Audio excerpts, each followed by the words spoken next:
सिंहस्थ कुंभमेळ्यासाठी श्री आनंद आखाड्याची जोरदार तयारी। भगवान नृसिंह सेवा संस्था ट्रस्ट संचलित गुरुमाऊली आश्रम वाडोली फाटा अंजनेरी नाशिक त्र्यंबकेश्वर रोड येथे गेल्या 15 वर्षापासून आयुर्वेदिक उपचारांद्वारे समाजसेवेचे कार्य अविरत सुरू असून निरोगी जीवनासाठी संतुलित आहार, नियमित व्यायाम आणि ध्यान यांना दैनंदिन जीवनाचा अविभाज्य भाग बनवण्याचे आवाहन तपोनिधी श्री आनंद आखाड्याचे उत्तराधिकारी श्री महंत राहुल नंदजी सरस्वती महाराज यांनी केले। महंत राहुल नंदजी सरस्वती महाराज म्हणाले की गुरुमाऊली आश्रमातील आयुर्वेदिक सेवेचा वारसा त्यांच्या पूर्वजांकडून लाभला असून ब्रह्मलीन स्वामी माधवानंदजी सरस्वती महाराज यांनी सुरू केलेली ही सेवा आजही त्याच समर्पणाने पुढे नेली जात आहे। आश्रमात अनेक वर्षापासून विविध आयुर्वेदिक उपचारांद्वारे रुग्णांची सेवा केली जात असून समाजहित हेच या कार्यामागील प्रमुख उद्दिष्ट असल्याचे त्यांनी सांगितले। यावेळी त्यांनी नागरिकांना पौष्टिक व संतुलित आहाराचे महत्त्व पटवून देत आधुनिक धकाधकीच्या जीवनात आरोग्याकडे दुर्लक्ष न करण्याचं आवाहन केलं। नियमित व्यायाम, योग आणि मेडिटेशन यामुळे शारीरिक तसेच मानसिक आरोग्य उत्तम राहते। निरोगी शरीर हीच माणसाची सर्वात मोठी संपत्ती असून त्याचे जतन करणे प्रत्येकाची जबाबदारी आहे, असंही त्यांनी स्पष्ट केलं। आगामी नाशिक त्र्यंबकेश्वर सिंहस्थ कुंभमेळ्यात श्री आनंद आखाडा महत्त्वपूर्ण आणि सक्रिय भूमिका बजावणार असल्याची माहितीही त्यांनी दिली। तसेच भगवान नृसिंह सेवा संस्था ट्रस्टच्या माध्यमातून धार्मिक, सामाजिक, आरोग्यविषयक आणि जनकल्याणाचे अनेक उपक्रम सातत्याने राबवत असल्याचे त्यांनी सांगितले। कोरोना महामारीच्या कठीण काळातही आश्रमाने गरजू नागरिकांना मदतीचा हात देत सामाजिक बांधिलकी जपली असल्याचे त्यांनी नमूद केलं। आयुर्वेद, अध्यात्म आणि समाजसेवेचा त्रिवेणी संगम असलेल्या गुरुमाऊली आश्रमाच्या माध्यमातून भविष्यातही आरोग्य, जनजागृती, सेवा आणि लोककल्याणाचे उपक्रम अधिक व्यापक स्वरूपात राबवण्यात येणार असल्याचे महंत राहुल नंदजी सरस्वती महाराज यांनी यावेळी सांगितले। नमस्कार, ओम नमो नारायण। आपल्या ह्या गुरुमाऊली आश्रममध्ये गेल्या 12-15 वर्षापासून इथे आयुर्वेदिक उपचार केले जातात। जसे परमपूज्य माधवानंद सरस्वती महाराज होते, ते आनंद आखाड्याचे महामंडलेश्वर होते आणि त्यांना आयुर्वेदाचार्य पदवी होती। ह्या आश्रममध्ये हा वारसा चालत राहिलेला आमच्या आजोबांपासून, वडिलांपासून आणि माझ्यापर्यंत। म्हणजे आमच्या महाराजांची 3 वर्षापूर्वी समाधी लागली आणि मग त्या आमच्या आखाड्याचा प्रोटोकॉल आहे की तो वारसा चालवता आला पाहिजे पुढे। तशा पद्धतीने मी तो आयुर्वेदाचा वारसा थोडा पुढे चालवतोय। गुडघेदुखी असेल किंवा सांधेदुखी यासाठी रुग्णांना कुठल्या आयुर्वेदिक उपचारांद्वारे आपण बरे? आता होतं असं, गुडघ्यांचे जे विकार आहे आता सध्या खूप जास्त प्रमाणात वाढायला लागलेत। आता याचं कारण असं आहे, जे जंक फूड्स आहेत, म्हणजे जे आपण पौष्टिक आहार घ्यायला पाहिजे तो आपण खात नाही आणि जो नाही खायला पाहिजे। आता चायनीज हा पदार्थ इतका खतरनाक आहे की त्याच्यामध्ये अजिनोमोटो असतो, त्याच्यामुळे हाडांची झीज व्हायला लागते, शरीरामध्ये कॅल्शियमची मात्रा कमी व्हायला लागते आणि त्याची हाडांची झीज व्हायला लागते। आता माझ्याकडे काय असे वयस्कर लोक येतात की खूप गुडघ्यांचा त्रास असतो आणि मग ते महाराज आम्हाला खूप गुडघे दुखतात, खूप त्रास होतो मला, तर आपण त्याच्यासाठी त्यांना एक औषधं देतो। ते खूप नॅचरल असतात, त्याचे कुठलेच साईड इफेक्ट नसतात। आणि दुसरी गोष्ट, आपण काय करतो, आयुर्वेदाच्या हिशोबाने त्यांना लेप लावतो जेणेकरून त्यांच्या वेदना कशा थांबतील। कारण आता ऑपरेशन हा एक पर्याय नाहीये। जर आपण असा विचार केला तर समजा आयुर्वेद कालही होता, आज आहे आणि उद्याही राहणार आहे। पूर्वी नव्हता का गुडघ्याचा आजार? होता, पण ते पूर्वी बरे व्हायचे आयुर्वेदाच्या पद्धतीने।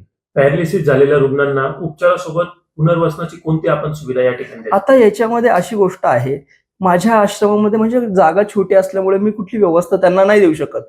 पण आता होतं काय, आता हा आपलं सत्संग हॉल आहे, मग समजा माझ्याकडे जर कुणी येणार असेल लांबून माणूस, तर तो राहतो रात्रभर आणि सकाळी बिचारा जातो। तर आपण पॅरालिसिस साठी कारण पॅरालिसिस हा ब्रेनचा आजार आहे, जेव्हा माणसाला ब्रेनचा स्ट्रोक येतो तेव्हा त्याला एक साईड पॅरालाइज होते। तर आपण त्याला काय करतो, आपण त्याला औषधं देतो, त्याला मसाज करायला सांगतो। कारण काय होतं, त्या ज्या स्नायू असतात, ज्या ब्लड सर्क्युलेशन वाहिन्या असतात, त्या प्रॉपर ब्लड सर्क्युलेट नाही करत, म्हणून त्यांना ते कमजोर होऊन जातो। तर आपण त्यांना काही पथ्य सांगतो, कारण आपल्या शरीरामध्ये वात, पित्त, कफ या 3 प्रकारच्याच नाड्या असतात, चौथी काही नाडी नसते। मग आपण नाडी परीक्षण करताना त्याला काय देऊ शकतो? अनेक रुग्ण ऑपरेशन टाळू इच्छितात अशा रुग्णांसाठी आपण उपचाराचा दृष्टिकोन नेमका कसा असतो? आता होतं काय, जर समजा एखादा पेशंट आहे, त्याला समजा किडनी स्टोन झालेला आहे. आता किडनी स्टोन कसा हा क्षारांपासून बनणारा हा एक क्रिया आहे. ऑपरेशन करायचं आहे तर त्याला जवळजवळ तो महिनाभर 2 महिन्याभर त्याला बेड रेस्ट करायला लागतो. आपण सर्व एक साधं औषध जर दिलं तर त्याला एक 15 ते महिन्याभरामध्ये त्याचे स्टोन निघून जातात. म्हणजे ऑपरेशन टळतं त्याचं. आयुर्वेदिक उपचाराबरोबरच आहार, विहार आणि व्यायामाचे किती महत्व आहे महाराज? आता याच्यामध्ये एक गोष्ट आहे, आता तुम्ही जर मला बघत असाल तर आम्ही साधना करतो, व्यायाम करतो, त्याच्यानंतर मेडिटेशन करतो, कारण शरीर ही सर्वात मोठी संपत्ती आहे. आज आपण काय करतो, आपण याला महत्व देतो, शरीराला महत्व देत नाही.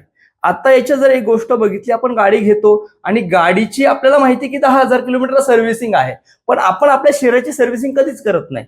तर हा एक प्रकार आहे, समजा व्यायाम आहे, जर तो प्रॉपर केला, व्यवस्थित जर केला, तो त्या शरीरासाठी व्यवस्थित असतो. आणि आहार म्हणजे असंच आहे. आता जर आपल्या शरीरामध्ये जर गॅसेसचं प्रमाण वाढलं तर माणसाला अपचन होतं, म्हणजे डायजेस्ट करत नाही, आणि आजाराचं मूळ कारण तेच आहे. आजच्या धावपळीच्या जीवनशैलीमुळे कोणते आजार सर्वाधिक वाढताना दिसत आहे? आत्ताच्या धावपळीच्या जीवनामध्ये जर सर्वात आपण विचार केला तर माणसाचा ट्रेस खूप वाढलाय. सर्वात महत्वाची गोष्ट म्हणजे माणसाला छोटासा आजार सुद्धा भयंकर वाटायला लागतो. आता आपण पूर्वी जर विचार करा, कोविडच्या आधी जर विचार केला तर माणूस थोडासा व्यवस्थित होता, पण कोविड नंतर माणसामध्ये अशा काही गोष्टी घडून गेल्यात का त्या नाही घडायला पाहिजे, तर तो माणूस कणकत होत चाललाय.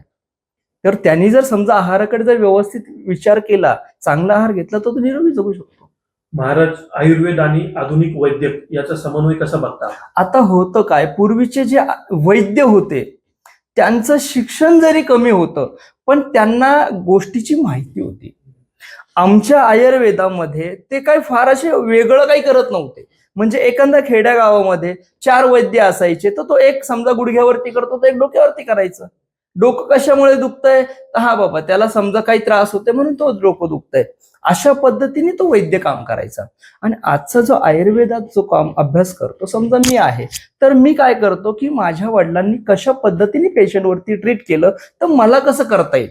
आपण आखाड्याचे देखील संलग्न आहात. हो, कोणते धार्मिक आणि सामाजिक सेवा आपण देतात? आता याच्यामध्ये एक गोष्ट अशी असते, आमच्या आखाड्याचा एक प्रोटोकॉल असा आहे की सकाळी उठल्यापासून तर रात्री झोपेपर्यंत त्यांचा एक प्रोटोकॉल ठरलेला असतो. म्हणजे त्याची ध्यान धारणा, हवन, यज्ञ हे प्रक्रिया रोज चालू असते. आता होतं काय, आगामी कुंभमेळा आहे. या कुंभमेळ्यामध्ये आपण जर तुम्ही बघत असाल तर काम चांगल्या पातळीवरती आणि युद्ध पातळीवरती काम चालू आहे आणि चांगल्या पद्धतीने प्रशासनही काम करतंय. त्याच्यात असं काही वेगळं नाही, फक्त एवढंच आहे की ते काम आधी व्हायला पाहिजे होतं. जे आता होतंय त्याला आपण जर चांगला वेळ दिला असता, 1-2-3 वर्षांचा, तर आपण ते काम चांगलं करू शकत होतो. आगामी कुंभमेळ्याच्या पार्श्वभूमीवरती आपल्या आखाड्याचे काय नियोजन असणार आहे महाराज? आमच्या आखाड्यात तर पहिली गोष्ट, अनुचित प्रकार घडू नये. कारण होतं, मागच्या कुंभमध्ये काही गोष्टी अशा चुकीच्या घडल्या की ते आता घडू नये, त्यासाठी आम्ही काहीतरी योजना केलेली आहे. ते तुमच्या समोर आम्ही नक्कीच ठेवणार आहे.